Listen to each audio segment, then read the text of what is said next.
السلام عليكم ورحمة الله وبركاته. اللهم صل وسلم على سيدنا محمد صلى الله عليه وسلم. أحبكم دايما في الله. طبعا زي ما شايفين كده، طبعا ده اليوم النهارده يوم جميل جدا جدا. يوم يا رب اجعله كل يعني يوم كل يوم ابيض عليكم، يا صباح الورد والياسمين ويا مساء الورد والياسمين. يا رب اجعلها كل ايام رحمة ومغفرة لينا وللجميع، اللهم امين. دعوة جامدة أو دعوة مهمة جدا جدا لأهل غزة. ربنا ينصرهم، ربنا ينصرهم يا رب، ربنا ينصرهم، ربنا معاهم يا رب. ربنا يرحم الشهداء في الجنة ونعيمها، اللهم امين. متنساش تدعي لهم دعوة لأهل غزة والفتحة للشهداء، رحمة ونور ليهم يا رب ومغفرة في الجنة ونعيمها. فتعال نسمي بسم الله. زي ما انتم شايفين كده انا بعمل بصلايه، حطيت فيها بقى حبة زيت ومعلقة سمنة، وبشوحها كده تشويحه خفيفه. وانا بشوحها كده اعمل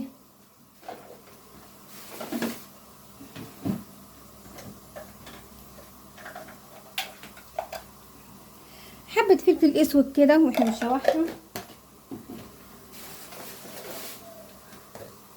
وحبه كزبره مع الفلفل الاسود بيبقى جميله جدا جدا كده. وانا حاطه الحله التانية دي هقول لكم هعمل فيها ايه.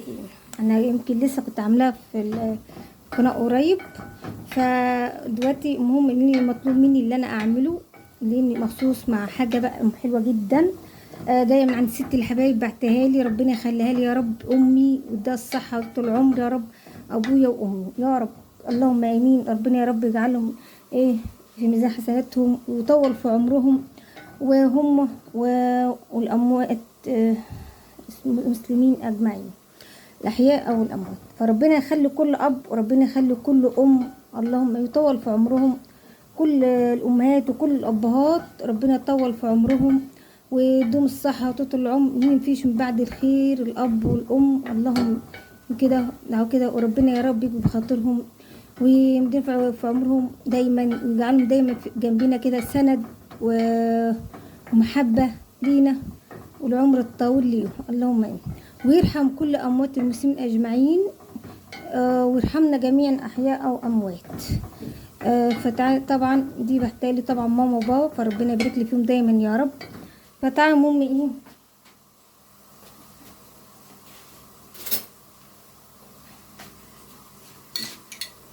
انزل بقى بمعلقتين الصلصه كده،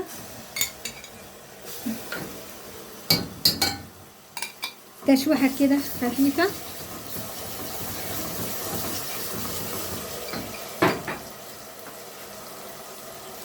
انزل بقى حبه بابريكا كده مع الاتنين كده او معلقه.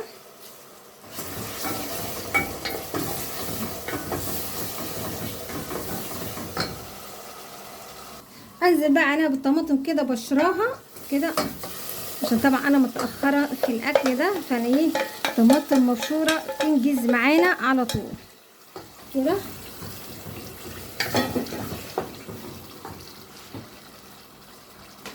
نحط بقى الملح كده ونسيبها تتسبك معانا كده، مش هتكمل يعني ربع ساعه بالكتير، يعني هو ربع ساعه وهتتسبك معانا.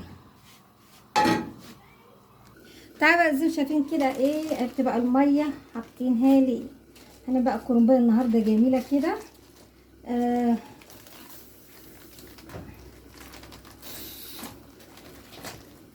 لفها كده عشان طبعا ماسكه بعضها كده، والورق يفرق كده عن بعضه. طبعا كلكم عارف طبعا الكرنب طبعا بيسلق ازاي، زي اهو كده على طول. هحط طبعا ملح، معلقه ملح كبيره في الميه.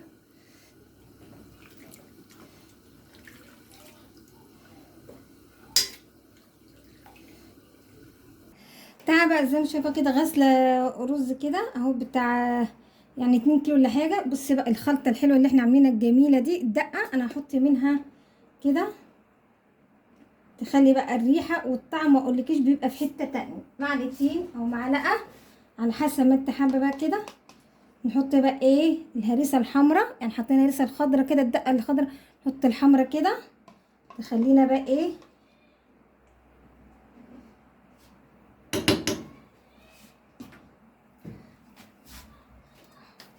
والملح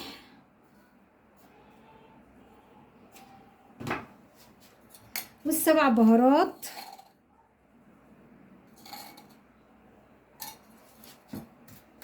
كمون،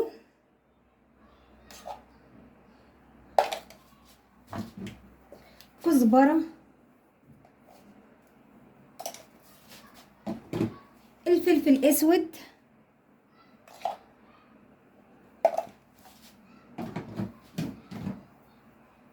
ونقلب بقى كده.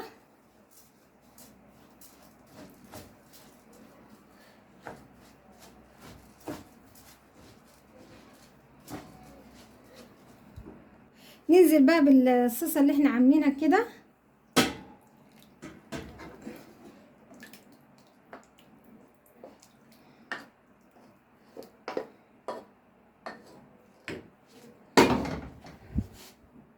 ونقلب.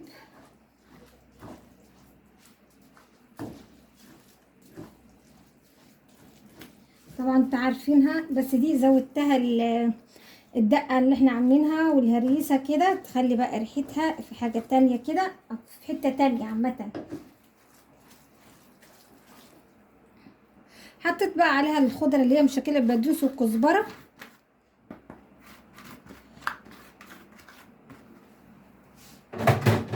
ونقلبها كده تاني.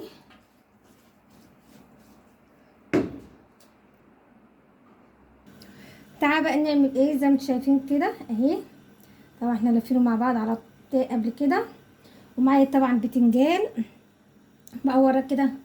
آه طبعا ولادي هم اللي قال لي طبعا جنب الحاجه اللي انا هوريها لكم دلوقتي لازم اعمل معاها محشي، لان مبتبقاش حلوه وجميله الا بالمحشي، والشوربه بتاعتها كمان هي اللي بتخلي المحشي بصراحه في حته تانية اهي.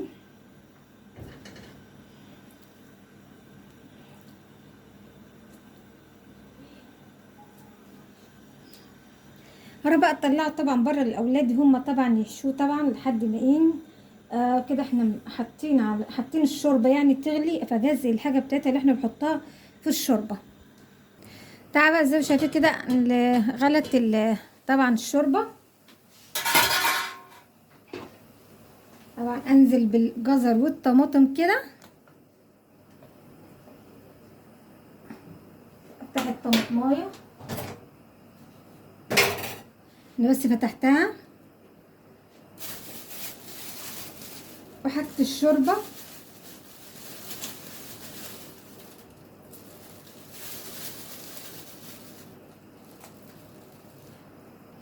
وادي بقى اللي انا بقول لكم عليها طبعا، اللي ربنا يخليها لي يا رب، يبارك لي فيها، هي وابويا امي وابويا طبعا، البطايه الحلوه الجميله دي، وطبعا معاهم وركين كده اهي. البطايه دي طبعا اللي هي ولادي لازم يقول يا ماما لازم تعملي عليها المحشي، لان بتبقى جميل قوي بالشرب. شوربه البطايه بتبقى جميله قوي قوي، المحشي فيها يعني المحشي بيبقى حلو قوي في شوربه البط. طبعا انا نقصت بس الشوربه شويه عشان طبعا كتيره على الحله. حطي كده الملح زي ما انت شايفه كده، علشان طبعا لازم يبقى حاجه كده تبقى حلوه يعني تشرب من ناحيات الشوربه. تعالى بقى زي ما شايفين كده احنا خلصنا، فانا اعمل بقى ايه الشوربه كده، والوش بتاعها الجميل ده، وش البطايه طبعا طلعتها كده، والفرخه بص جميله ازاي.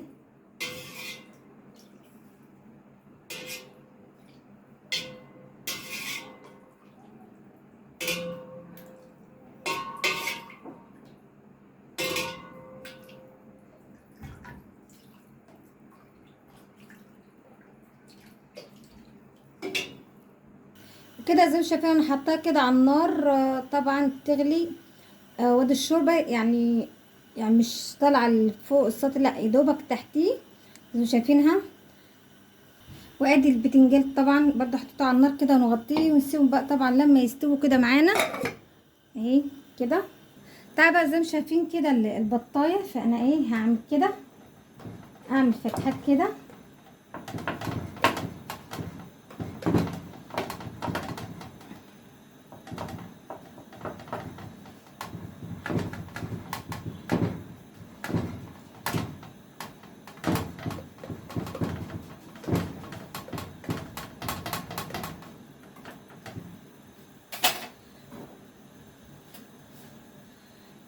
طبعا بالفرش زي ما انتم شايفين كده. دي ايه، معلقه صلصه على حب الشوربه على البهارات اللي عندك، اي بهار، 7 بهارات، بهارات الفراخ، ايه البهارات اللي عندك كده، وبتهمي كده اهي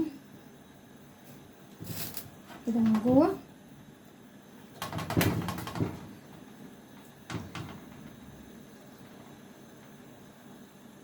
وكده بقى انا راح احطها في فرن مشغله مسخناه طبعا قبلها كده بربع ساعه، فانا هحطها جوه الفرن بقى تاخد اللون وتشرب الخلطه الحلوه الجميله دي وتطلع. تعالى بقى خلاص بقى خلصنا كده. شو ده بقى نعمل ايه بقى، حبه الملوخيه جمال دولة كده. الشوربه غلت اهي.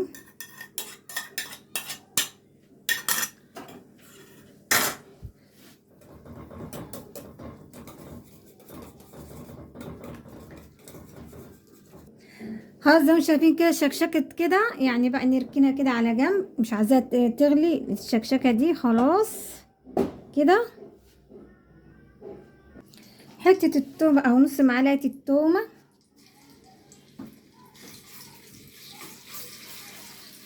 في معلقه سمنه، وحبه طبعا ايه زيت كده، او ممكن تستغنى عن الزيت، حبه السمنه ايه.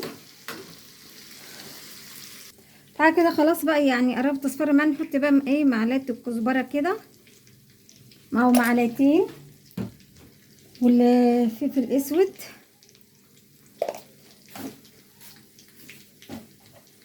وبقى حبهان لا جوز الطيب، جوز الطيبه طبعا ايه مطحونه اهي نص معلقه كده. دي جوز الطيب ناعمه.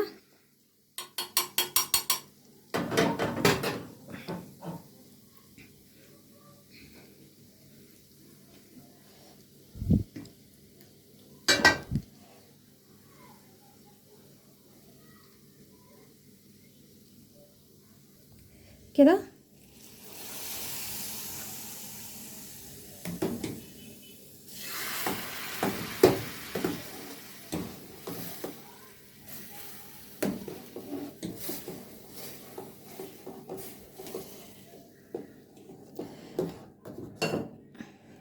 بس المطه بتاعتها جميل، العرق بتاعها حلو قوي جدا كده. خلاص كده خلاص زي ما انتم شايفين بقى. دي طبعا المحشي استوى معانا جميل جدا جدا جدا، وطبعا لسه سخن. طعمه حلو جدا صراحه، ريحته تحفه، حلو قوي قوي قوي قوي.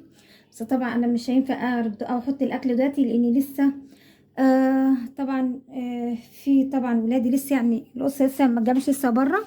وادي البتنجان زي ما شايف خلاص استوى. وادي البطايه بقى عطينا لها بقى الوش والوركين كده جمال جدا. وادي الملوخيه زي ما انتم شايفينها، الملوخيه جميله جدا. وكده خلصت اكل خلاص. يا رب يكون عجبكم دايما. متنسونوش بالله فضلا وليس امرا، واسيبكم في رعايه الله. متنساش تذكروا الله يذكركم. سبحان الله والحمد لله ولا اله الا الله والله اكبر. والسلام عليكم ورحمه الله وبركاته.